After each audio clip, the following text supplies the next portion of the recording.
Thank you so much, Louis. To follow up from yesterday's discussion, we thought this is an interesting thing because we're discussing ventricular arrhythmias today.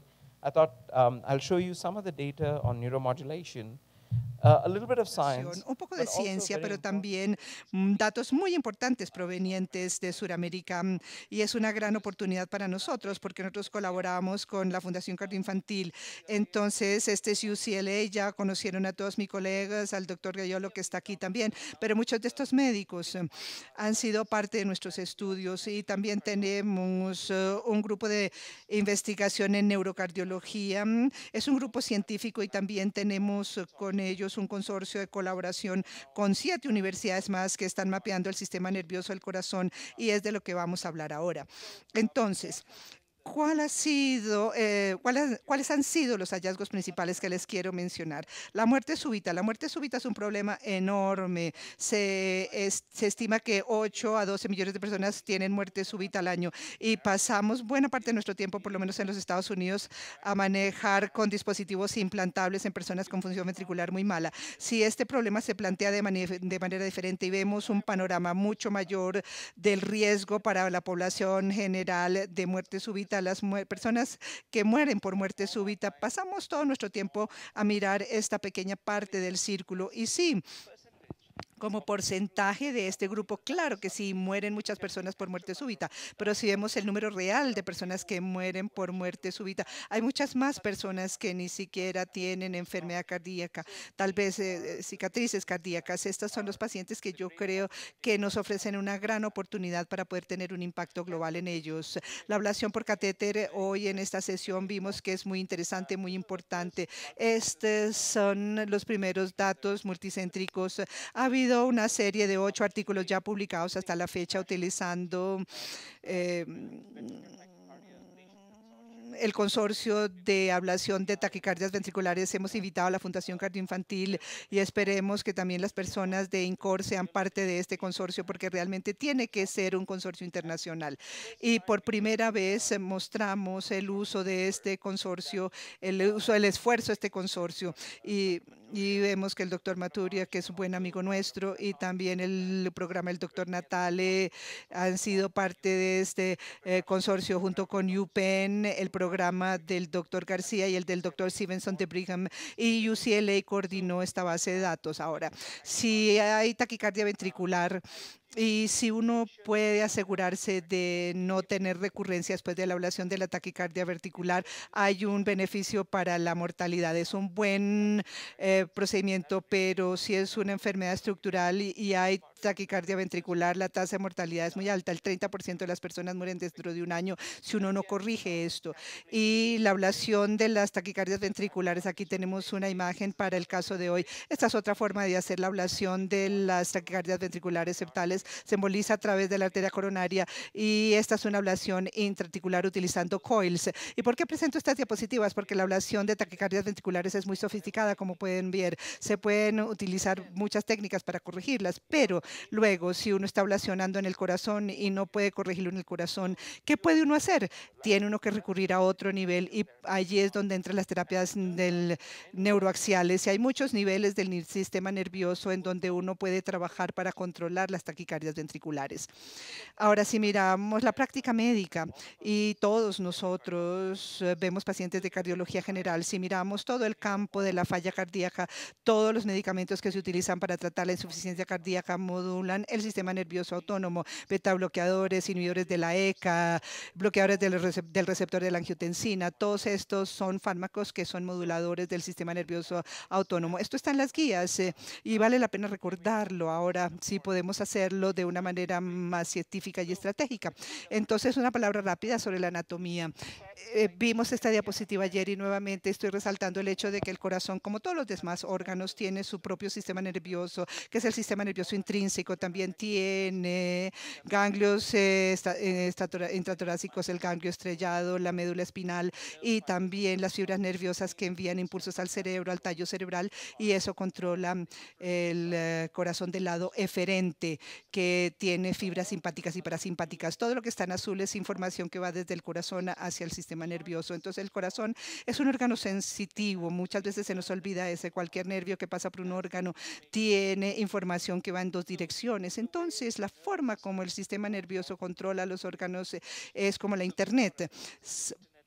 Esta es la Internet del cuerpo humano, de cómo modulamos esto y muchas otras enfermedades, no solamente cardiopatías, enfermedades inflamatorias, artritis reumatoidea, todas ahora se están estudiando desde la perspectiva del sistema nervioso. El corazón mismo tiene sus neuronas intrínsecas de las que hablábamos ayer y estas son las grandes dianas para la terapia parafibrilación auricular.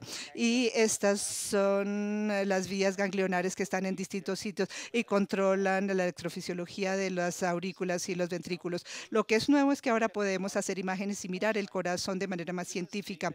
Estos son datos utilizando una técnica que se llama Clarity, en donde se puede hacer un trasplante de corazón reemplazando los lípidos. Entonces uno puede ver a través del corazón y una vez que uno hace eso y utiliza láser confocal, para ello se puede ver todo el sistema nervioso del corazón.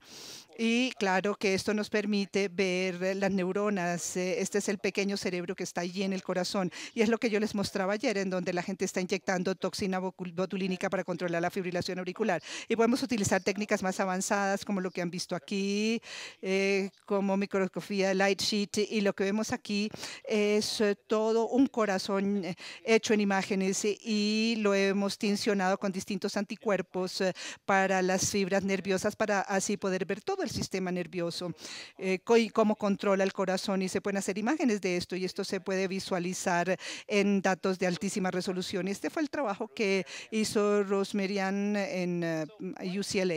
Entonces, ¿por qué es importante la fisiología de esto? Es muy, muy importante porque por el hecho de que el corazón tiene que reaccionar en cuestión de segundos cuando el cuerpo lo necesite. En este minuto, si hubiéramos una alarma de incendio, todos tendríamos que estar listos para salir corriendo y nuestra frecuencia cardíaca subiría. Y ese es el control que hace el sistema nervioso. Controla la función eléctrica, la frecuencia cardíaca, incluso también el metabolismo y la regeneración y la cicatrización. Entonces, el ejemplo que les daba yo, en este momento, si hubiera una alarma de incendio, habría una excitación que vendría de la corteza al corazón. Y asimismo, lo que no recordamos muchas veces es que si hay una cicatriz presente en el corazón o si es anormal el estímulo del corazón, a veces hay desincronía por estimulación del corazón derecho. Eso también puede producir excitación simpática y eso es lo que sucede en la insuficiencia cardíaca precisamente. Y resulta ser que ahora podemos, a partir de estas partes del corazón podemos registrar, incluyendo la superficie y las neuronas del corazón. Este es el trazado del ventrículo izquierdo y estos son registros neuronales del corazón batiente y podemos saber que si vemos algunas de estas neuronas son como sensores divinos en el corazón. Esta es una neurona que sensa la contracción del corazón, la detecta. Entonces el sistema nervioso conoce todas las palpitaciones del corazón, y no solamente eso, sino en qué estado está, si está en relajación o en contracción.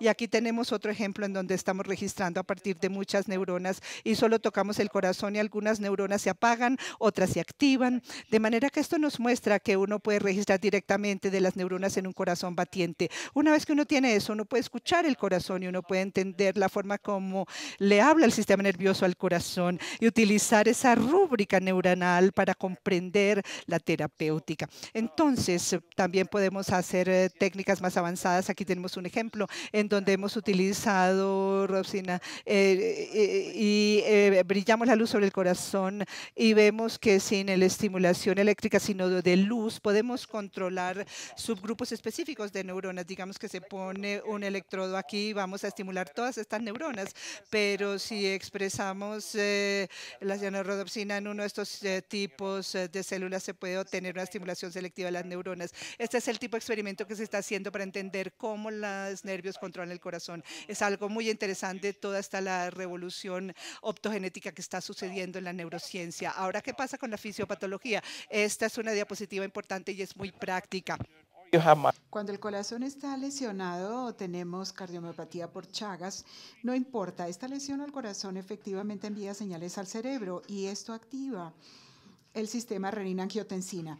Y tratamos de interrumpir este proceso porque esto es lo que produce remodelación e insuficiencia cardíaca. Aquí tenemos un problema muy grave a nivel global, como ya les dije. Lo que ha pasado en los últimos 15 años es que nuestro grupo y otros hemos hecho muchos estudios de ciencias básicas, tanto en modelos en animales, pero lo más importante en humanos. Y hemos descubierto que hay remodelación del sistema nervioso a nivel cardíaco, los ganglios estrellados y por supuesto la médula espinal en los centros más altos.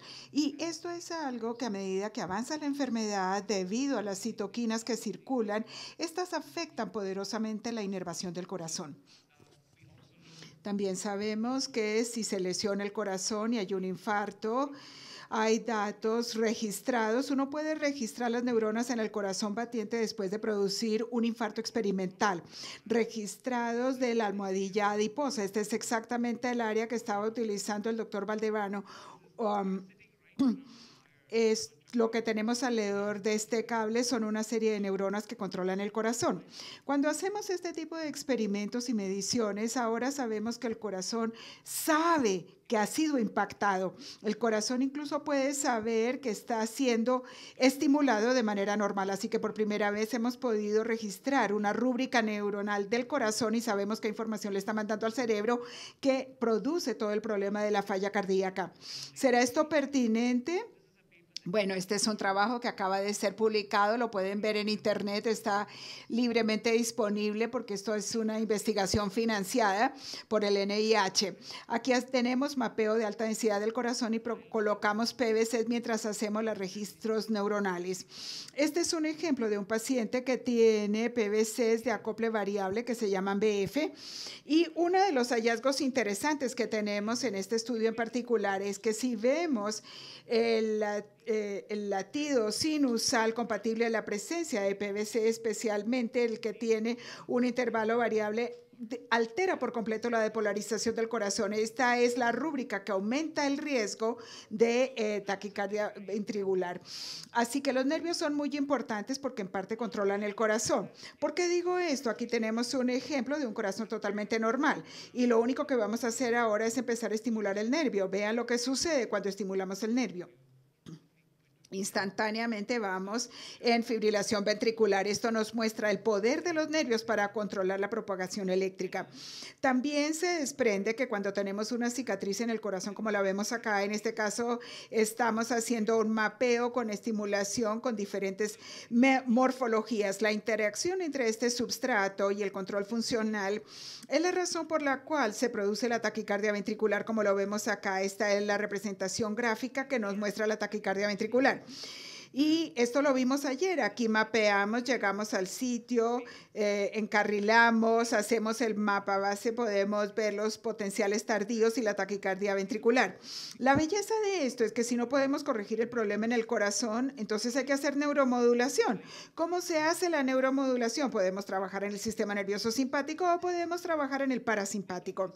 Trabajar en el simpático, hay muchas oportunidades allí. Podemos empezar con el anestesiólogo, con la epidural torácica y quirúrgicamente podemos hacer simpatectomía y estimulación requerida incluso de inervación.